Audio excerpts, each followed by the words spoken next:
The end of World War II in 1945 marked a pivotal moment in history, but it was a time of confusion, despair, and uncertainty for countless Japanese soldiers. What happened to them? In this video, we'll explore the various fates that awaited Japanese soldiers, from those who were repatriated to a country in ruins, to those who went into hiding, and even those who continued to fight long after the war ended. In 1941, the Japanese military published the Code of Battlefield Conduct, also known as Senjin-kun. It was a crucial document institutionalizing the Japanese military's stance on surrender. This code, distributed to every soldier, sought to cultivate specific behaviors and heighten discipline and morale within the army, strictly prohibiting surrendering. A corresponding propaganda movement glorified those who chose death over surrender in Japan's conflicts. While the Imperial Japanese Navy did not explicitly circulate an equivalent to the Senjin-kun, the naval forces were similarly expected to refuse to surrender. A widespread belief was instilled among Japanese military personnel that falling captive to the Allies would lead to torture or death. It's undeniable that the Senjin-kun held significant sway over military and civilian behaviors. In an amendment to the Army's Penal Code, it was specified that any officer who surrendered soldiers under their command could face a minimum of 6 months incarceration, no matter what the circumstances of the surrender were. However, this amendment was largely overshadowed by the Senjin-kun, which prescribed harsher repercussions and carried more ethical weight. The Senjin-kun military doctrine wasn't embraced by all personnel in the Japanese military. The decision to surrender instead of committing suicide was influenced by various factors. Some soldiers didn't agree with suicide on ethical grounds, while others lacked the resolve to perform the act. There was also resentment towards commanding officers, and the effect of Allied propaganda promising humane treatment was significant. The latter years of the war saw a decline in Japanese troops' morale due to Allied triumphs, resulting in a significant amount of soldiers willing to surrender. The Geneva Convention outlined the treatment of Japanese prisoners of war, POWs, in Allied camps. The Allies were well informed by 1943 about the horrific conditions their soldiers were enduring in Japanese camps. This led to concerted efforts from the Allies to persuade the Japanese government to improve the treatment of their POWs by illustrating the reasonable conditions in their own camps. Despite these efforts, Japan refused to acknowledge their captured military personnel. Even so, throughout the war, the Allies continued to treat Japanese POWs as per the guidelines of the Geneva Convention. Any Japanese soldier captured by US forces post-September 1942 were typically interned by Australia or New Zealand. Those captured in the Central Pacific or to be of significant intelligence value were held in American camps. Most Japanese POWs adapted to camp life, with escape attempts being a rarity. Nonetheless, there were occasional incidents within these POW camps. At the end of the war, approximately 1.6 million Japanese soldiers surrendered to the Soviet and Chinese forces, while several millions more surrendered to the Western Allies in regions such as Japan, Southeast Asia, and the Southwest Pacific.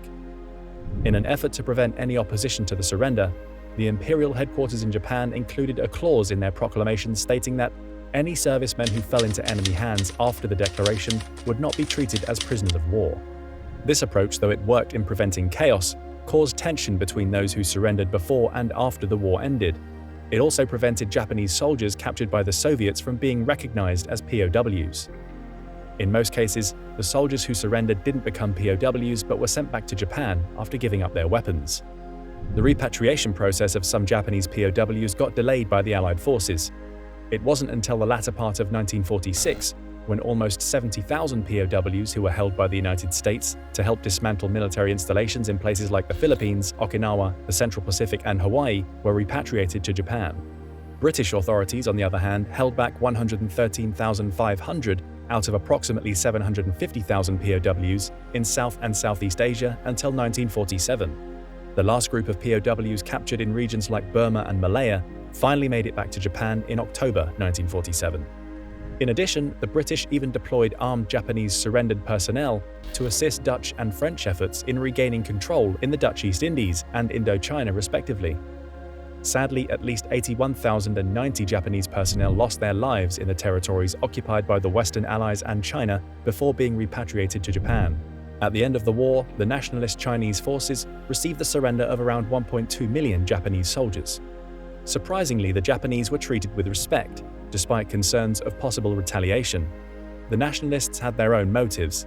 They wanted to acquire as many weapons as possible, maintain security after the Japanese military's departure, and prevent the Japanese from teaming up with the Chinese communists. Most Japanese prisoners and civilian settlers were sent back to Japan in the months that followed, but the nationalists held back over 50,000 POWs, especially those with technical skills, until the latter half of 1946.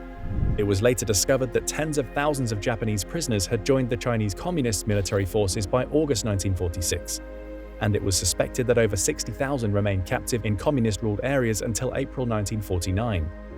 Tragically, many Japanese POWs lost their lives fighting for the People's Liberation Army during the Chinese Civil War. After the war, the Chinese Communist government started sending Japanese prisoners back home, although some faced trials for war crimes and served prison sentences before being allowed to return. The last repatriation of a Japanese prisoner from China occurred in 1964. In the final stages of the war and following Japan's surrender, countless Japanese soldiers surrendered to the Soviet army. The Soviet Union reported capturing 594,000 Japanese POWs. However, Japanese estimates suggest that 850,000 were captured. Most of these POWs were transported to concentration camps in Siberia. The treatment of these Japanese POWs mirroring the experience of German POWs in the Soviet Union and Soviet prisoners in Siberia, working without pay and neglected to the point of death from the cold, disease, or hunger. It is believed that the bleak, icy landscapes of Siberia became the final resting place for an estimated 60,000 of these Japanese POWs, but American historians suggest the death toll could be at least 250,000. From 1946 to 1950, many Japanese POWs held captive by the Soviets were freed. Those who remained after 1950 were in general convicted of various crimes and were gradually released in a series of amnesties between 1953 and 1956. Following the last significant repatriation in 1956, the Soviets retained a few POWs, releasing them in small batches. Some POWs ended up residing in the Soviet Union for decades, returning to Japan only in the 1990s. Having built families and life during their extended stay, some chose not to permanently settle back in Japan, opting to stay. Despite the surrender and the end of the war, some Japanese soldiers didn't receive word of the surrender or chose not to believe it. These soldiers remained hidden in various remote locations, often in the Pacific Islands and Southeast Asia. The last known of these holdouts, Hiru Onoda, surrendered in the Philippines in 1974. He had been hiding in the jungle for nearly 30 years. Prior to his deployment in 1944, Onoda underwent rigorous preparation as an intelligence officer and guerrilla tactics instructor, receiving explicit instructions to neither surrender nor opt for suicide attacks, but rather to persist until reinforcements reached him. Despite Japan formally surrendering to the Allies on September 2, 1945, Onoda and 3 of his companions remained true to their orders. Their time was spent inspecting military installations, engaging in conflicts with both local inhabitants and Philippine military personnel. For food, they resorted to hunting animals and birds, pilfering rice and fruits, and occasionally killing the local villagers' cows to prepare dried beef. One of Onoda's companions eventually managed to escape and returned to Japan in 1950, while Corporal Shoichi Shimada met his ends at the hands of a search party in May 1954. The final member of Onoda's team, Private First Class Kinsichi Kazuka, was killed in a confrontation with local forces in October 1972. The war was officially over for Onoda when he had a meeting with his former commander, Major Yoshimi Taniguchi, on March 9, 1974. This meeting happened in a secluded area of the island, and it was finally the moment that convinced Onoda that the conflict had finally come to an end. The motivations of these holdouts varied.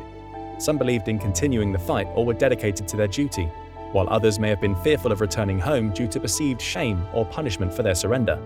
Japanese military leaders and personnel who were suspected of committing war crimes, such as atrocities against prisoners of war and civilians, were subject to prosecution. The most notable of these trials was the International Military Tribunal for the Far East, commonly known as the Tokyo War Crimes Tribunal. Several high-ranking Japanese military and political leaders were tried, and some were executed, while others were imprisoned for various terms. Japanese soldiers who had not committed war crimes were demobilized and reintegrated into civilian life. Japan underwent a period of demilitarization, and its military was reduced in size and power through Allied directives. Many former soldiers faced challenges in finding employment and rebuilding their lives in post-war Japan. Japan was occupied by Allied forces, primarily led by the United States, from 1945 to 1952. During this period, the Allies implemented a series of reforms to transform Japan into a democratic and peaceful nation. This included the drafting of a new constitution, the Constitution of Japan, 1947, that renounced war as a means of settling international disputes and limited the role of the Japanese military to self-defense. Over time, many former Japanese soldiers were able to reintegrate into Japanese society. Some veterans participated in the post-war economic recovery, contributing to Japan's rapid industrialization and economic growth in the post-war years. The Japanese government and various organizations provided support and assistance to veterans who faced physical or psychological challenges resulting from their wartime experiences. Well, that was it for today. We hope you enjoyed the video. Please leave a comment down below with your thoughts, and don't forget to subscribe, like, and hit the notification bell to stay updated with our latest videos. We'll see you in the next one. Thanks for watching.